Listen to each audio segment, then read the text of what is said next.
back here with Washington as polarized as it's ever been. A senator who used to find areas of bipartisan agreement is now leading the charge against the Obama agenda.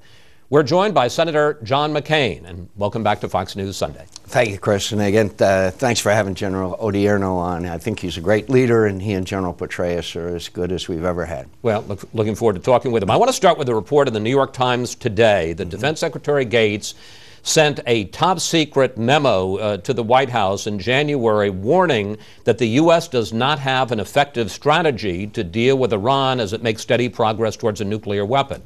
Your reaction? I didn't need a secret memo from Mr. Gates to ascertain that.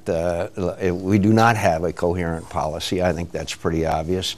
We keep threatening sanctions. We keep, for well over a year now, in fact, including the previous administration, we keep threatening. And obviously, we have not done anything that would in any way be viewed effective. Former Secretary of State George Shultz once told me, he said, my old Marine drill instructor said, never point a gun at somebody unless you're willing to pull the trigger. We have to be willing to pull the trigger on significant sanctions. And then we have to make plans for whatever contingencies follow if those sanctions are not effective. Could I just say, yeah. I believe that the Chinese and the Russians will not be particularly helpful. So why don't we get our European allies together and let's impose sanctions from that aspect of it. Maybe that would embarrass somehow or force the Russians and Chinese to act in a more cooperative fashion. So forget the UN, just impose... Maybe not forget the UN, but certainly go ahead and move forward with some serious, meaningful sanctions. What are serious sanctions? Refined petroleum products is one. The other, I think, is stand up for the human rights of the people of Iran. Put the pictures of those people who are brutalizing and killing and torturing the demonstrators and the people who are standing up for their God-given rights. Make them famous. We did that in certain respects during the Cold War. And what about military action? Well, I think obviously every contingency has to be on the table. I think that it's pretty clear that the Israelis cannot live with a nuclear-armed Iran. We saw news reports that the Syrians have moved Scud missiles into southern Lebanon. That is a serious escalatory move. Now Jerusalem and Tel Aviv are within range of Scud missiles. So I think that we have to have contingency plans. But I do agree with most experts, let's try to get the pressure on from all directions, tough sanctions, and stand up for the people that want and obviously are demonstrating in the streets and are being brutalized in the prisons. President Obama spoke at a fundraiser on Tax Day in which he noted that the White House over the past year has imposed or passed 25 tax cuts that he says benefit the American people. And then he said this. I've been a little amused over the last couple of days where people have been having these rallies about taxes. You would think they would be saying thank you. The president says Tea Partiers should say thank you. Well, that's probably one of the more motivating statements for the Tea Partiers. The fact is that taxes have gone up, they're going to go up, and they are going to violate the president's pledge as far as single people making $250,000 and $200,000. The taxes are going up. We all know that. The health care bill has a broad variety of taxes that are going to be imposed, including there will be an increases in capital gains tax, which obviously flies in the face of historical precedent when we increase capital gains taxes where dividends go down. This is a big government expansion, and you cannot expand government without increasing spending and over time increasing taxes. Well, what do you think just of the president's demeanor there when he says, well, these Tea Party rallies, they amuse me? Well, I think he's not amused. That's why he's reacting the way he is. He reacts to this network with a certain frequency, and you and others directly. I think the president has forgotten one of the examples of how to handle this kind of thing, and that was Ronald Reagan. You know, Ronald Reagan used to hear about his reminding of his critics, and he would just kind of smile and pass it off and press on. But I'm sure the Tea Partiers are encouraged to get into a direct confrontation with the President of the United States. You introduced on tax day a measure that passed the Senate by 85 to 13, opposing a value-added tax. Now, while some of the president's advisors have said maybe we have to consider it, the president has not proposed it. Why offer the amendment? Well, because there's all kinds of talk around Capitol Hill with the Democrats and others about, well, the answer is a value-added tax, which we know is regressive. 2, the European example is not one that we want to follow. And 3 would be in addition, clearly, to the present tax. And it isn't, in a way, it's a hidden tax because only the end consumer really understands the cost of it when they pay the ultimate price. I think a value-added tax would be a very, very serious mistake. It's another backdoor way of increasing revenue. How seriously do you think the White House and Democrats are considering a value-added tax after the 2010 election? I don't know because they don't take me into their confidence, but I keep hearing from all over this town that a value-added tax is the way that they want to go. So this was a preemptive strike? Yes, sir. I think we ought to be on record. And do you think a vote of 85 to 13 means anything? I mean, do you think that ends the debate? Probably doesn't end the debate, but I think it sends a signal. And I thought it was an important one at this time as it was coming up into the national dialogue.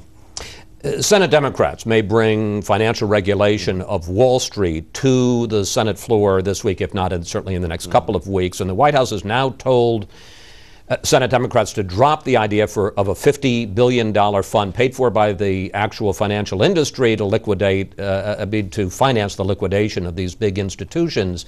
Is there a deal to be made on financial regulation? I believe there is. I believe there could be. But it's also well known that the White House sent out the word stop negotiations, but I think conversations are still going on.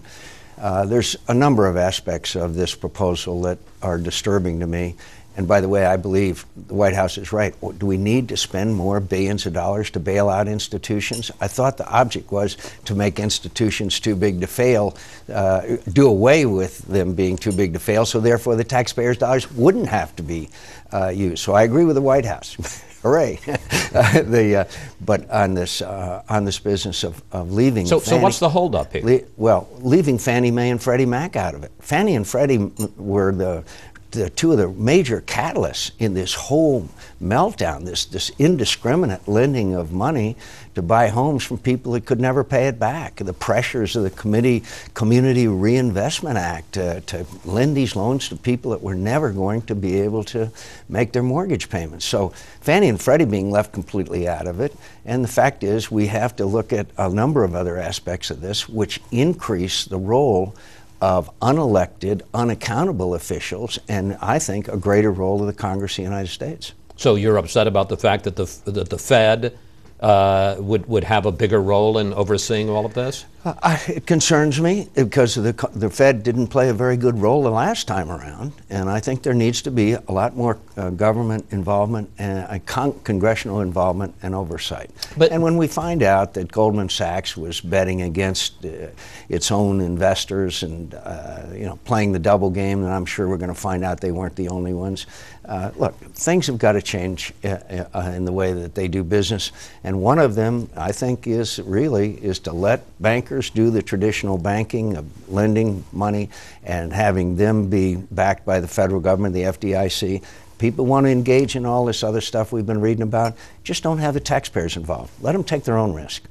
But you brought up Goldman Sachs, and the allegations are that they were putting out investments that they knew were going to fail, and that in a sense they were profiting from their failure but selling them to some of their customers. If the Democrats bring this bill to the floor, now especially that it has the $50 billion fund out of it, it'll be in a position of them saying they're pushing for regulation on Wall Street and Republicans are filibustering it. Don't they look like they are trying to crack down on the fat cats and you guys are protecting them? Well, I think that's obviously their goal. The President and the administration people have articulated that. I think we have to make an argument that we can't see a regulatory scheme which would then allow a repetition of this meltdown that we've seen, that we saw a year and a half ago. So our effort has got to be to say, look, we'll sit down, but we want to see a scheme that ensures the fundamental principle that never again is any institution too big to fail. And this, and I don't think that this present legislation before us can guarantee that. What a lot of people see in John McCAIN these days is a move to the right, a more aggressive posture towards President Obama that they attribute to the fact that you face a tough challenge from former Congressman J.D. Hayworth in the GOP primary. Of course, you're running for re-election in Arizona. And they point to a comment that you made to Newsweek recently. Let's put it up on the screen. I never considered myself a maverick. I consider myself someone who serves the people of Arizona to the best of his ability. Senator, I don't have to tell you, we found dozens of examples from the 2008 campaign in which you talked about being a maverick. Let's put them up. He's the original Maverick.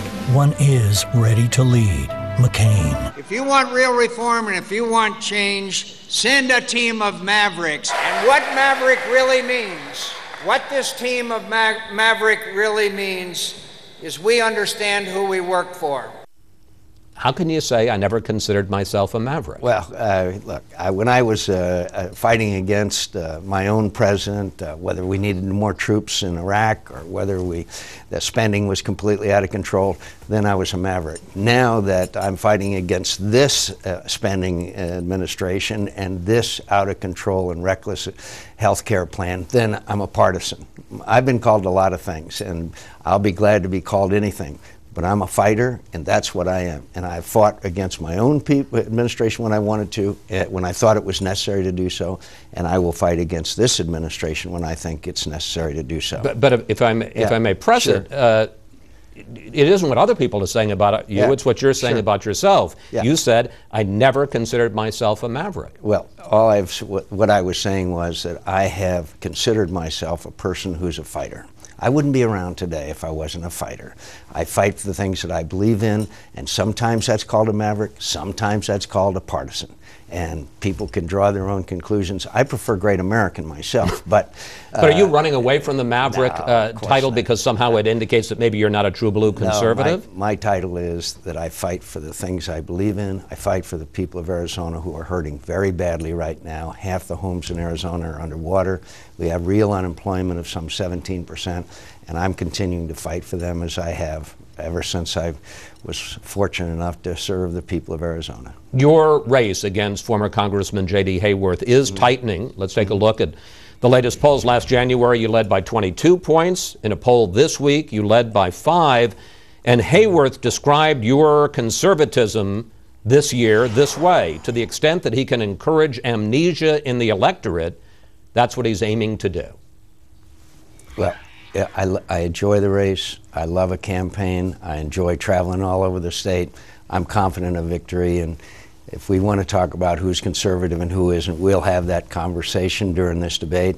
I fought against earmark and pork barrel spending. Mr. Hayworth still defends earmark and pork barrel spending. That's one of the litmus tests about who's really conservative as to who's really takes care of the taxpayers' dollars. But look, I enjoy the fight. It's a good scrap. I've always believed that a fight not joined is a fight not enjoyed, and I'm enjoying every minute of it. I'm confident we'll do fine. And what do you make of his comment that there's been sort of an election year conversion to a more down-the-line conservatism on your part? Well, I mean, it's just the record indicates, as I said, I've been against wasteful and earmark spending when it wasn't popular. I fought for the surge against my own president and Secretary of Defense. I have fought for the things against this Obamacare. I have fought against the wasteful spending now today. My record's very consistent, and I'm very proud of it. Finally, but the people of Arizona really want us to know what we're going to do for them. And I think I can make a case that I can much more effective here in helping them out of the most difficult times they've ever faced. Finally, and we have less than a minute left, there's a lot of anger out there against Washington, against incumbents. You've been in this town a long time. You've been an incumbent a long time. Do you worry that in that kind of anti-incumbent anger you could get swept out? No, I don't worry about it. I know that I can out-campaign anybody, and the people of Arizona know me very well. But you're right, there is anger and frustration out there at a level that I have never seen before. And for those of us who work here disregard that, they're making a serious mistake. Senator McCain, we want to thank you so much for coming in today. It's always a pleasure to talk to you, sir. Thanks for having me on.